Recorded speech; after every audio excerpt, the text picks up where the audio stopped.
Au nom du Père, du Fils et du Saint-Esprit. Le Christ est ressuscité. Amen. Il est ressuscité. Vous savez, jusqu'à l'Ascension, c'est-à-dire jusqu'à mercredi soir, on va célébrer l'Ascension ce mercredi à 19h. Et c'est mercredi soir, c'est pas jeudi matin, parce que c'est pas férié.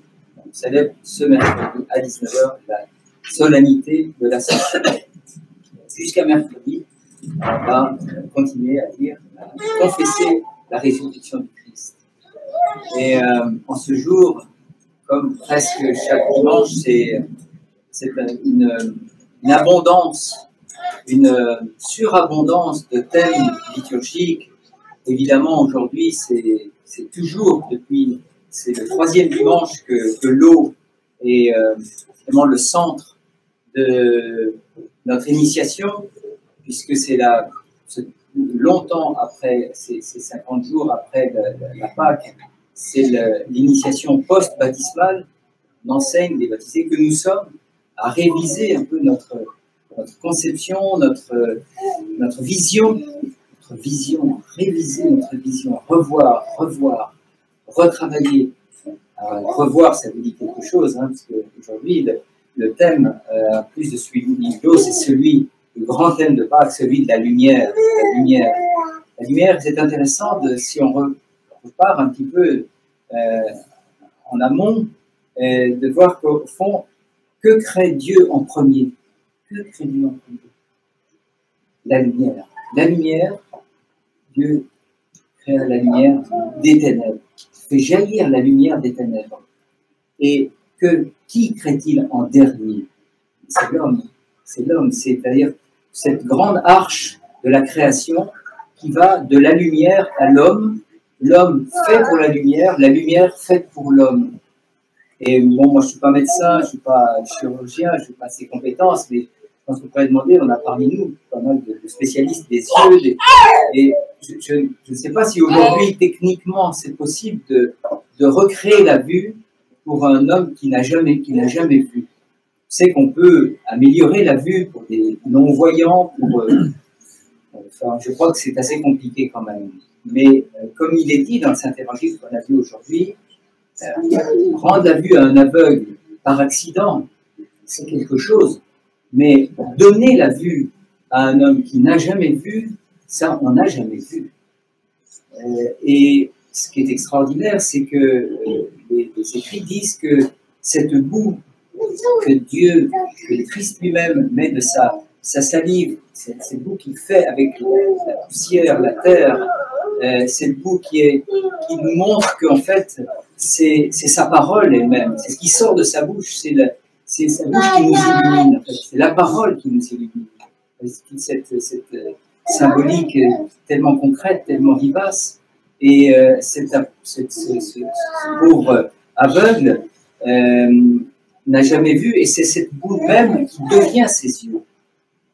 Le texte dit ça, c'est cette boue qui deviennent ses yeux. Il nous montre par là qu'il n'est pas venu faire, après la chute, il n'est pas venu faire un nouvel homme, un autre homme, mais refaçonner l'homme de l'intérieur. Refaçonner l'homme.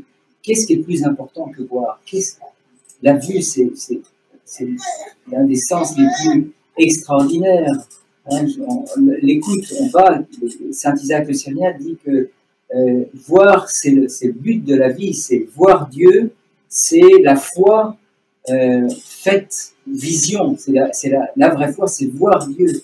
C'est passé, et on peut se dire que cet aveugle-né, ça a certainement déjà été dit, mais que ce chemin qui se trouve entre imaginer marcher à tâtons, imaginer le monde tel qu'il est sans jamais l'avoir vu, jamais avoir vu une couleur, jamais avoir vu une forme, jamais avoir vu un visage, jamais avoir vu que Dieu me voit, jamais avoir vu que Dieu me regarde, jamais avoir regardé les yeux de Dieu, jamais avoir...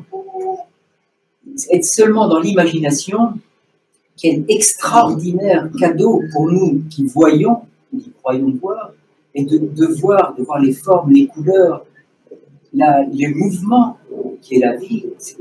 Et on peut se dire que ce que Dieu nous promet aujourd'hui, c'est une grande joie, une grande réjouissance, parce que ce chemin entre vivre à tâtons dans l'obscurité, la vision de la création telle qu'elle est, sa beauté, c'est un émerveillement qu'on peut avoir, eh bien, il y a la même distance, au moins la même distance, entre voir ses créations et voir Dieu lui-même.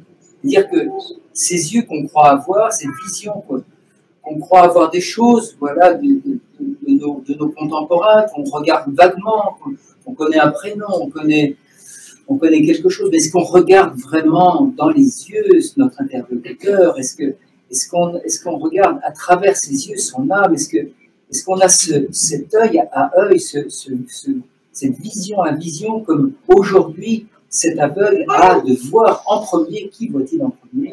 Il voit Dieu lui-même.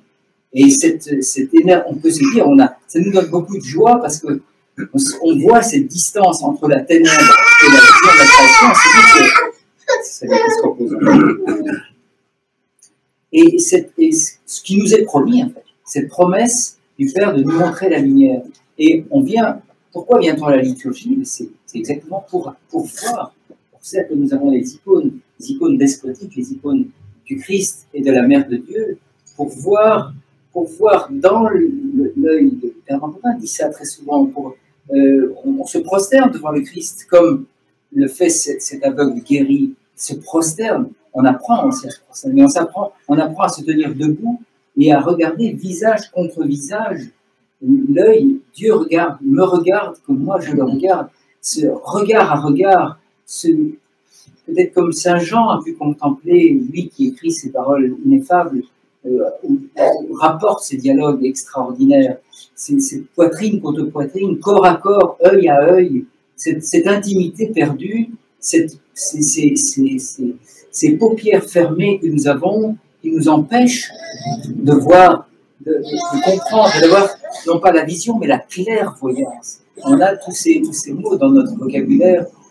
Voir, c'est une chose, mais comprendre à partir de ce qu'on voit, voir plus loin, voir, être illuminé par ce qu'on voit, être illuminé par ce qu'on voit, être illuminé par ce qu'on regarde, recevoir la lumière de qui elle vient, c'est-à-dire le Christ lui-même, et comme on le demande, vous entendez cette belle prière que l'on lit à haute voix avant la lecture du Saint-Évangile, fait que la lumière, parce que ça vaut quand même de la relire, fait resplendir dans nos cœurs la pure lumière de la connaissance de ta divinité.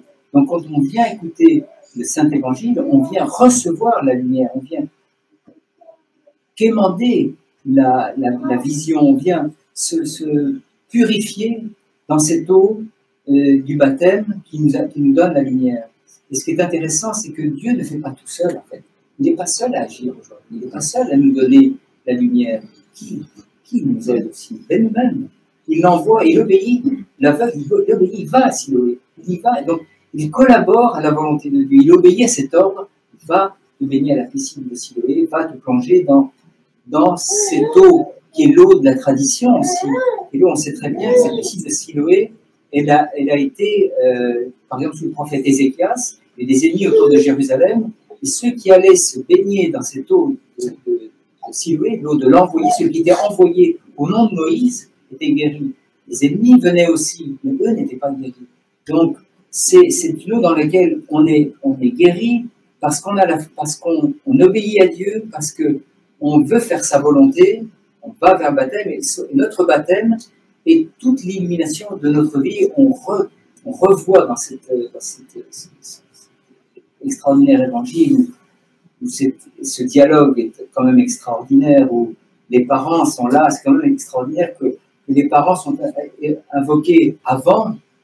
Pourquoi est-il aveugle? Est-ce que c'est le péché? Est-ce que c'est une punition? Quand même, très souvent, quelle conception on a de l'infirmité, de la maladie, de nos difficultés aussi. Cette vision, je ne sais pas, qui est quand même issue d'une vision grecque, mais pas du tout une vision chrétienne, de la punition. Non, c'est ni à cause du péché de ses parents, ni à cause de son péché lui. C'est pour que les œuvres de Dieu se manifestent. Dieu vient se manifester là où on est le plus pauvre, là où on est le plus faible, là où il nous manque tout, en fait. Là où on croit qu'on a et on n'a rien.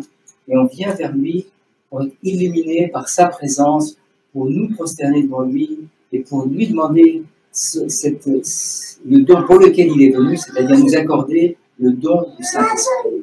parce que ce qui rayonne de sa personne, et c'est très important dans l'Église orthodoxe, dans l'enseignement orthodoxe, la théologie orthodoxe, le thème de la lumière est absolument central. La lumière incréée, la lumière divine, qui est justement cette grande différence avec la lumière qui illumine nos couleurs, qui nous révèle la couleur.